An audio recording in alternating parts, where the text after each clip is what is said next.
Hello, my name is Talia Cosnet, and I'm here with. Jonathan Longman.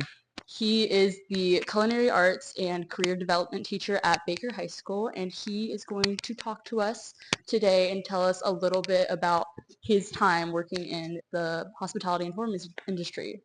So, Mr. Longman, do you want to just start off telling me what a day in your life would have looked like working there at the time? Okay. So just kind of pick a restaurant. Yeah, that's fine. All right. Most restaurants, when I was a manager, I'd go in the mornings, obviously unlock doors, open things up, make sure that the produce order was placed the night before, make sure that the schedule looks good, check numbers from the evening before, make sure everything happened well the night before. Um, Most of the time, whenever I became a manager, it was a whole lot less of like the setup and do things like that. I had people that came in and did that for me.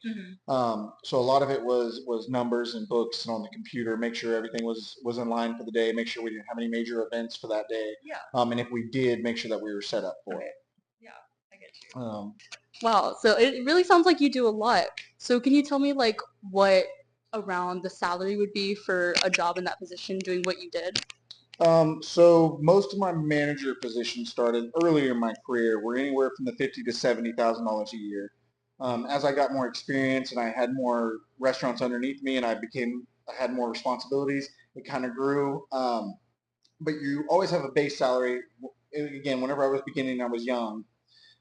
It was always around that 50 to 70,000, and then that grew over the years. By the end of my career, I was making about 110 to 125,000 a year, and then you also get like they was like bonuses or incentives. So like if my food cost stayed within a range, so like most of the restaurants they wanted that food cost 20 around 20%, 22%. And if I was able to keep it within that range, I would get incentive packages. So you would always have a base salary. Again, at the end of my career, it was around that 100, 110, 120 range. But the incentives is what got you. So I could have a $5,000 bonus for food cost. I could have a $5,000 bonus for, keeping employees or not having a high turnover rate. Yeah. Just depends on what the restaurant was and what your contract was. But the biggest thing that for me and for telling people is make sure you're getting what your worth is. Yeah, if you're going to be working holidays and weekends and nights and you're going to come in when people get call out sick, make sure that you're getting paid accordingly for that. Now, and that was at my bigger restaurants whenever I was working with saltwater restaurants, and that's whenever I was managing multiple restaurants. I wasn't the regional yet. I didn't get up to that position, but I was definitely responsible for multiple restaurants. Yeah. So with that being said, I wasn't in, when I was responsible for one, yeah, that $70,000, $80,000 a year, that was okay. But whenever it grew and I was in and had more going on, I wanted to make sure that I was being compensated correctly for that. Of course, yeah. But that was the big thing. And I would always say that whenever you're doing your contracts, to make sure that you do put those things in and make sure that your time is. And I also had another one that it was like, if I worked past, 60 hours a week, I had an additional payment on that check just to make sure that I wasn't being overused or overworked with those companies. Of course, yeah. Sometimes it gets lost in translation with those big companies. They think you don't have a life and that you revolve around that restaurant. Yeah. But that's not the case. Now, and again, later in my career, I did take like partial ownership of certain restaurants. So whenever I was working for Warfare 50 in Niceville, I was able to get accommodated for because of having partial ownership. Then you get a little bit more. I was always passionate about it, but whenever you have that stake in it and that you know that, hey, every day what I do directly correlates the success of this business and my financials, it gives you a little bit more of an incentive to do things. Yeah, of course. Do you think you can tell me a little bit about what requirements you might have needed to go into this field of work, like any special schooling or training? So I didn't come up the normal way. Yeah. I came up as a line cook. So my very first job was at Boathouse Oyster Bar in Destin. And it was a two-man kitchen. You were back to back in a very small area, and didn't need much experience for that. I kind of just did that off of nothing. But no, I would definitely not have been able to be a manager or a chef of a restaurant right off the rip. Mine was all experience. Working for people, learning, from failures and from success. But I'll tell you, you learn more from failure in the restaurant than you do from success. Um, Yeah, it was really just the hours put in. You don't get you can't, for me, you have to be able to do the grunt work before you can do the manager stuff. So like early in my career, you were on the line, you were in dish pig, you were prep cook, you were those things. But later on, when you became a manager, a lot of it became more on the side of the computers and the meetings. Sorry.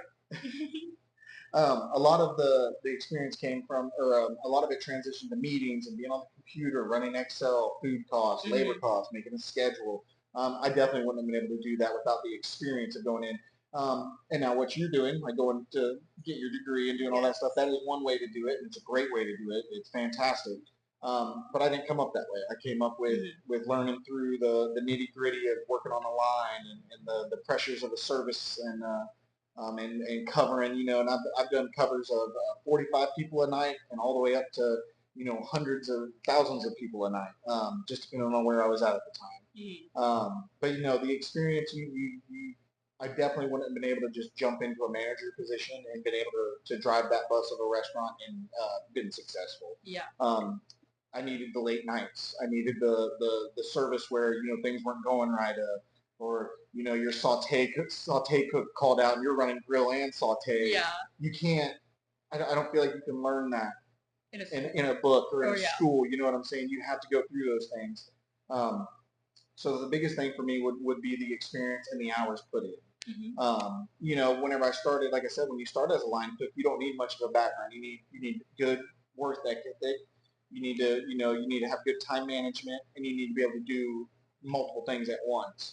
But anybody could go in and be a dishwasher and work your way up, or go into school and then go be a line cook and learn. But I don't think that coming straight out of a school or straight out of a degree would give you everything you need to run a restaurant.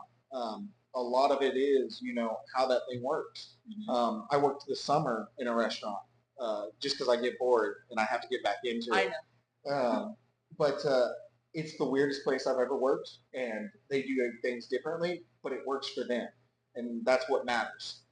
Going into that, I wouldn't have been able to do it. I would have done it completely different. Yeah. Would it have worked? Who knows? But the way that they do things, it works for their restaurant, and it opens my eyes and it makes me realize there's not one way to do it. There's all sorts of different ways that you can do it. Going into the restaurant, as long as it works for you and your operation and the people that you have around you, you can make it happen anyway. That's really amazing. Thank you for sharing that. Just to kind of wrap it up a little bit, is there anything else you might want to tell me, what a promotion opportunity would have looked like or anything like that? Well, anytime I changed a restaurant, it was because of money. I hate that is the way that it is, but anytime I changed a position, it was because of money and promotion opportunities. I always like to grow. I always like to learn. Anytime I got bored somewhere, I wanted to learn more. I would reach out to other people to learn. Sometimes I would go to private chef just because I needed something else.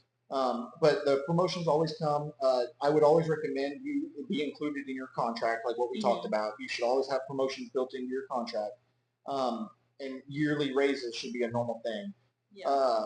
But yeah, absolutely. That's the best part about the restaurant is, again, you can start as a dishwasher and be a GM of a restaurant. I know so many GMs that started as a hostess or started as a server or started as a nighttime cleaner in a hotel, Yeah. And they worked their way up. So that's the best part about our industry is as long as you work hard and you're willing to put in the hours and you're willing to care and have, you can't really say that, I guess. You have to cut that out. That's the best part about our industry, though, is that you can build yourself up from working a minimum wage job cleaning hotel rooms, or maybe you're a busboy, or maybe you are a bellboy, or whatever it is. That's the best part about the industry is you can work yourself up to be these great positions. My first job in the industry, I made, this was a while ago. I think I made like $12 an hour. You know what I'm saying? So going from $12 an hour to 100,000 plus in the matter of 4 or 5 years, just because I was willing to put in the work and go from there. The promotions always came from my hard work, though. Promotions always came from someone noticing how much I cared and how much effort I would put into it, and that's what led to those opportunities. Not what you know, it's who you know. So Absolutely. anytime I had a chance to work for someone, I made sure that I gave my best effort. And that's kind of what the hospitality and tourism is giving the best part of you to others. And I think that's what I love so much about it. That's amazing. Well, thank you so much for sharing and being a part of this interview. Um, yeah, thank you. All right, thank you. Any last words? Just keep working hard and just know that there's always opportunities in the service industry and you can build yourself any way you want.